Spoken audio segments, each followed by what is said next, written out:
Assalamualaikum warahmatullahi wabarakatuh. Apa kabar sahabat sebuah kisah? Mudah-mudahan kabar baik. Pada kesempatan kali ini kami akan membagikan kisah berjudul Kisah Pesugihan Warung Ayam Geprek yang terbongkar saat Idul Adha. Sahabat sebuah kisah, Idul Adha datang. Meski pandemi masih berlangsung, warga desa Watu Kodok tetap merayakan sebagaimana sebelum-sebelumnya, menyembelih hewan kurban dan mengadakan sholat id. Menjelang subuh, kesibukan para penduduk mulai terlihat. Beberapa dari mereka bergegas mensucikan diri untuk paginya melaksanakan sholat di masjid terdekat. Sementara beberapa yang lain pergi ke musola, membersihkan tempat yang nantinya akan digunakan untuk menyembelih hewan kurban. Agung, sebut saja begitu, tak masuk dalam kedua golongan itu. Hari-harinya memang terlihat tak terlalu bersentuhan dengan agama. Ketika hampir seluruh anggota keluarganya membangunkannya pagi itu, ia terlihat enggan untuk bangkit dari kasurnya. Ia justru bilang bahwa ia akan tetap membuka warungnya. Telah beberapa bulan ini, Agung memang membuka sebuah warung ayam geprek. Aku mau tetap buka. Masa cuman gara-gara lebaran aku berhenti cari uang, kata Agung singkat kepada orang tuanya. Warung ayam geprek milik Agung itu memang selalu dibanjiri pembeli. Kadang ketika antri, para pembeli berjubelan hingga memenuhi warung itu, bahkan sampai ke jalan raya. Padahal untuk ukuran desa itu, ayam geprek masihlah makanan yang tergolong biasa, tak ada yang spesial. Tapi entah kenapa, ayam geprek buatan Agung itu selalu menarik minat banyak orang. Lantaran warung itu selalu ramai, praktislah Agung menjadi kaya raya. Ia pun mempunyai 3 mobil dan semuanya bagus-bagus. Rumahnya megah dibandingkan penduduk desa lain. Kehidupannya pun tampak mencolok.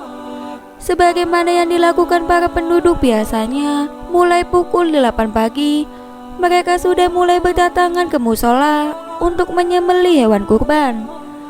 Tentu saja, sebagaimana disebut di awal, Agung tak pernah berada di sana.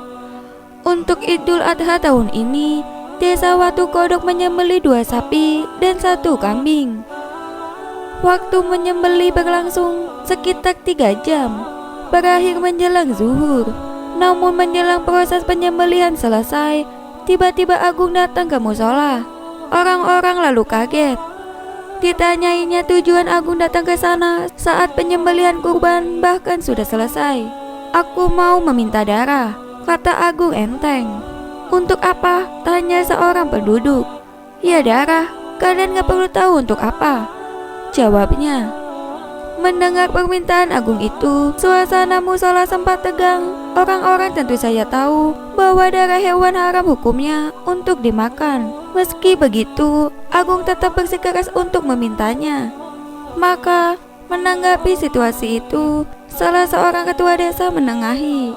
Kasih saja ke Mas Agung, mungkin ia membutuhkannya untuk urusan lain, bukan untuk dimakan, kata sang tetua.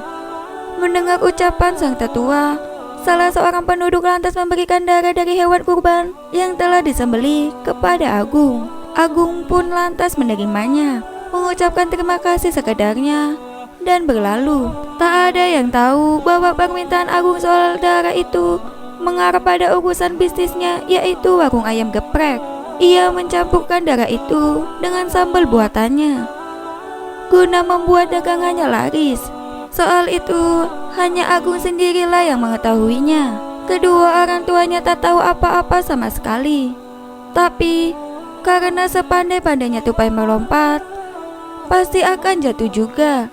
Begitu pula dengan perilaku pesugihan Agung yang menggunakan darah itu, akhirnya ketahuan juga.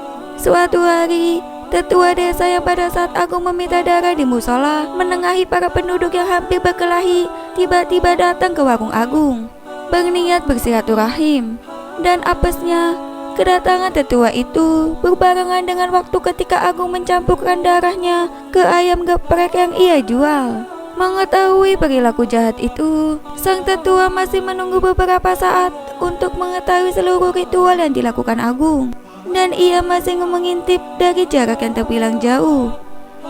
Dengan mata kepalanya sendiri, ia melihat Agung mengucurkan darah yang ia dapat dari musola ke lemper sambil mengucapkan serapalan mantra. Lantaran tak tahan lagi melihat kejahatan di depan mata, sang tetua lantas memberanikan diri untuk menangkap basah Agung. "Mas Agung, Anda sedang apa?" tanya sang tetua. Tentu saja mengajukan pertanyaan itu, ia sudah mengerti betul jawabannya. Saya, jawab Agung gelagapan. "Anda sekarang tinggal memilih, mau bertobat atau sekarang juga saya bawa ke kantor polisi," jawab si tetua. Mendengar ucapan itu, Agung tak tahu harus berkata apa.